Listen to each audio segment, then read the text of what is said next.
Hi Professor, my name is Kyle McCoy and this is my fluids video number 2.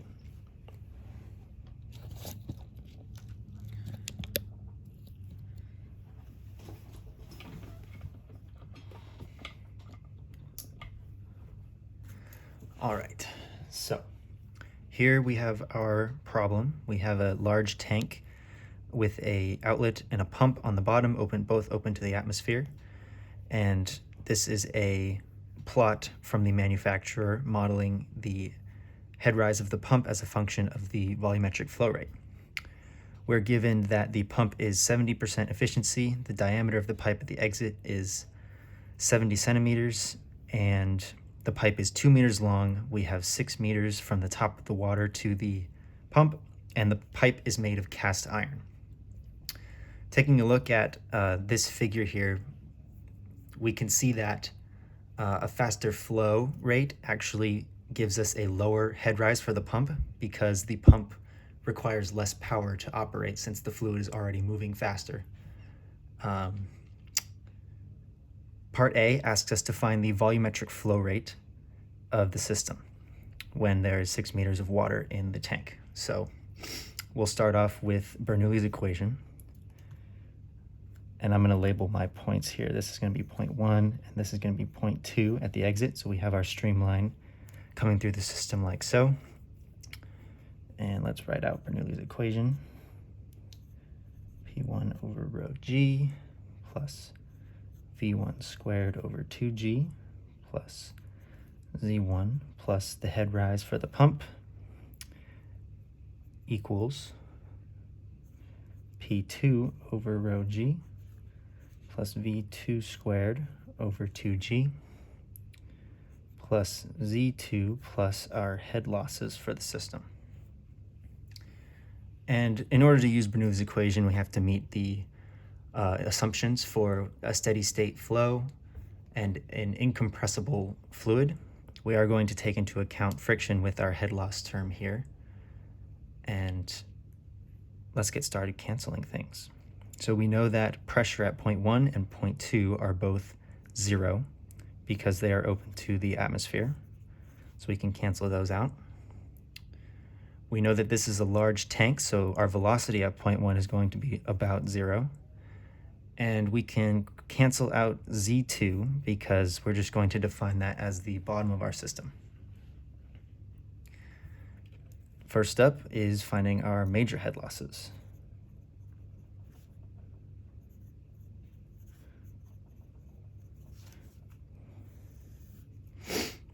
Our equation here, head losses equals, we have F times L over D times V2 squared over 2G.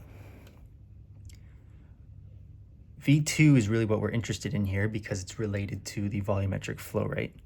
We know that Q equals V2A at the pipe exit here. So we can solve this for V2 and find that this equals Q over A. We don't know Q, that's what we're trying to find, but we do know the area of the pipe, pi times radius, which here is 0.035 meters squared. This gives us 260 Q for V. V2 equals 260 Q. Next up, we know G, L, and D, so we just need to find F. From table 8.1, we find that epsilon, our height value for our roughness of our pipe is going to be 0.26 millimeters, which is 0.00026 meters. This gives us our relative roughness, epsilon over D, equals 0.00026 divided by 0.07. So we have epsilon over D equals 0.0037. We are also told in the problem statement that the flow at the pipe exit is fully turbulent. So based off that assumption, we know that Reynolds number doesn't, like the specific value of Reynolds number does not necessarily apply to determining our friction factor, because once the flow is wholly turbulent, it becomes constant. The friction factor becomes constant. So from the Moody diagram, we can find that our friction factor F is about 0.027.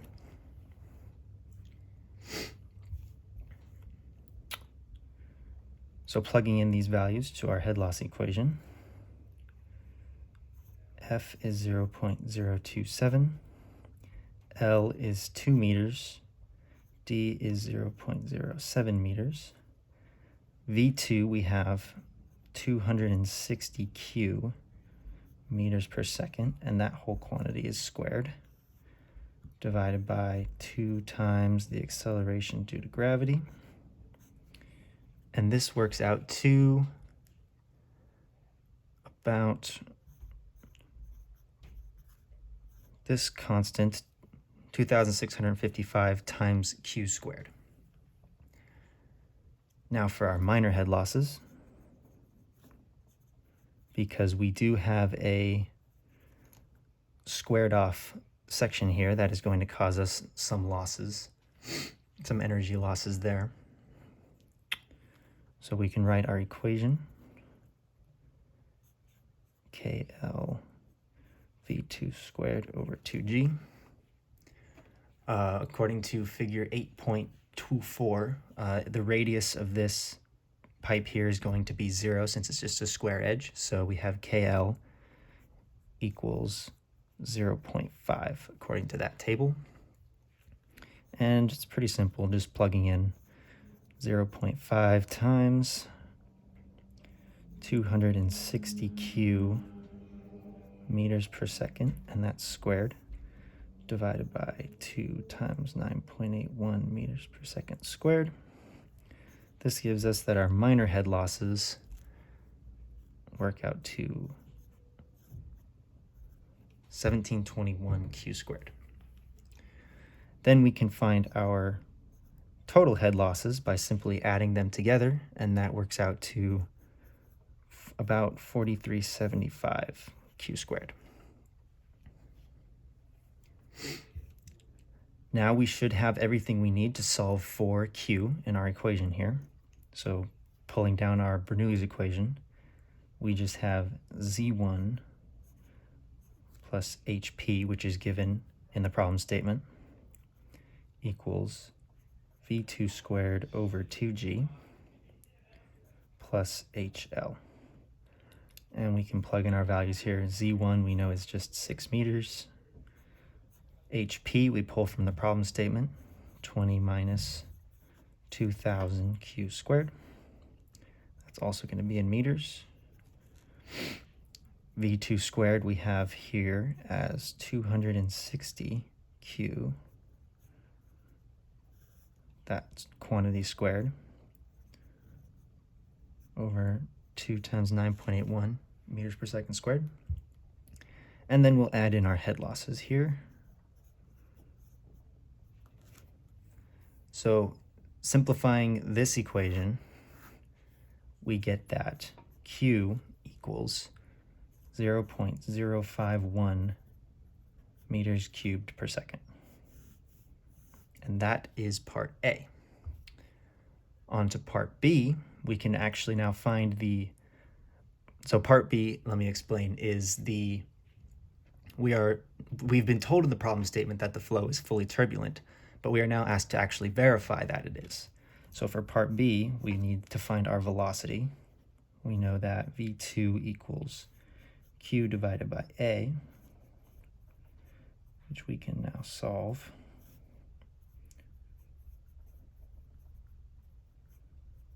Q divided by our area here with radius 0.035 meters. And this gives us that our velocity at the exit is 13.4 meters per second. We can now calculate our Reynolds number, rho v characteristic length over mu. 1,000 kilograms per meter cubed is our density. Velocity 13.4 meters per second. And our characteristic length is just the diameter of our pipe. And then mu, our dynamic viscosity, 1.21 times 10 to the negative third Newton seconds per meter squared. This works out to 8.4 times 10 to the fifth, which we know from experience is definitely turbulent flow, but we want to check with the Moody diagram to make sure. So if we have our Moody diagram here, it looks, we have these lines coming down like this, and then we have this, actually, draw this a little better. These lines coming down here like this, and then eventually they flatten out because Reynolds number stops mattering for friction factor. But we also have this wholly turbulent line here. Anything on the right side of this wholly turbulent line is going to be considered fully turbulent. And according to the Moody diagram, we can see that at Reynolds number of 84,000 and a relative roughness of 0.0037, that puts us right about here on the Moody diagram, which is definitely to the right of the wholly turbulent line, so we know that our flow is indeed fully turbulent. Moving on now to part C, we are given that the efficiency of our pump, so here we are asked to actually find the work required to run the pump at this situation that we've created here at the top of the page. So we know that the pump efficiency is 70%, and we also know that the pump efficiency is defined as the power provided to the fluid divided by the work supplied to the pump.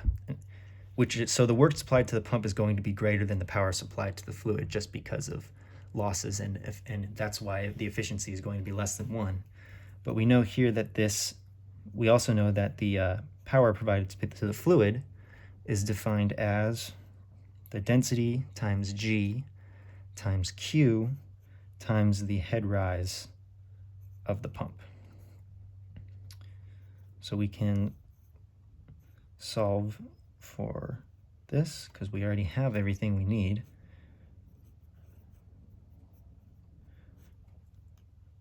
.051 meters cubed per second.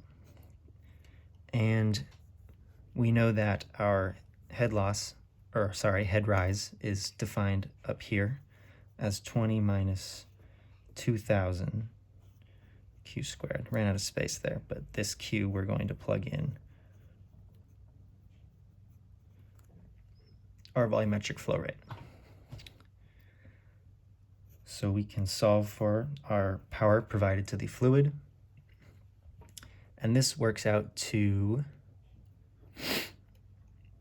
I don't think I wrote this down.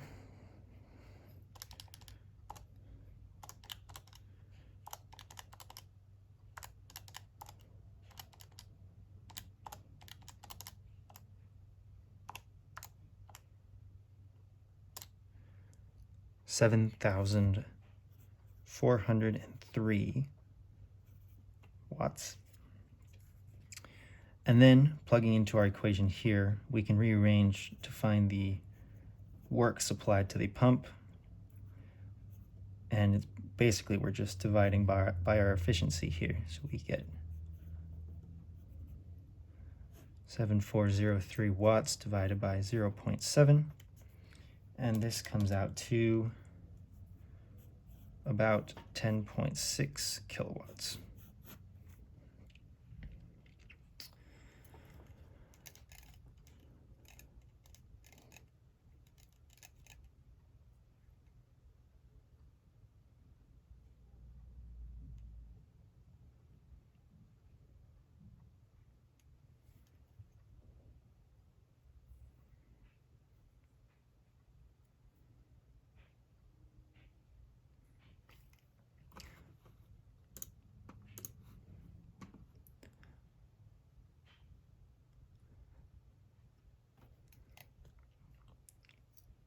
I'd like to add something really quickly here. The cutoff for the wholly turbulent line at 0.003 for our relative roughness for the Moody diagram. Sorry, we're jumping back to point B. The cutoff there is about 4 times 10 to the fifth, which is less than 8.4 times 10 to the fifth. So we know that our flow is wholly turbulent. Just thought I'd quantify that right there. We know obviously our major head losses are due to the friction associated with the pipe, and our minor head losses are due to the geometry change associated right here at this corner.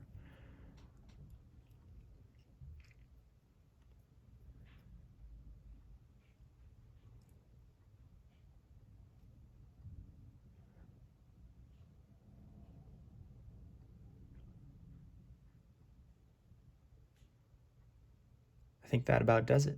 Thanks for watching.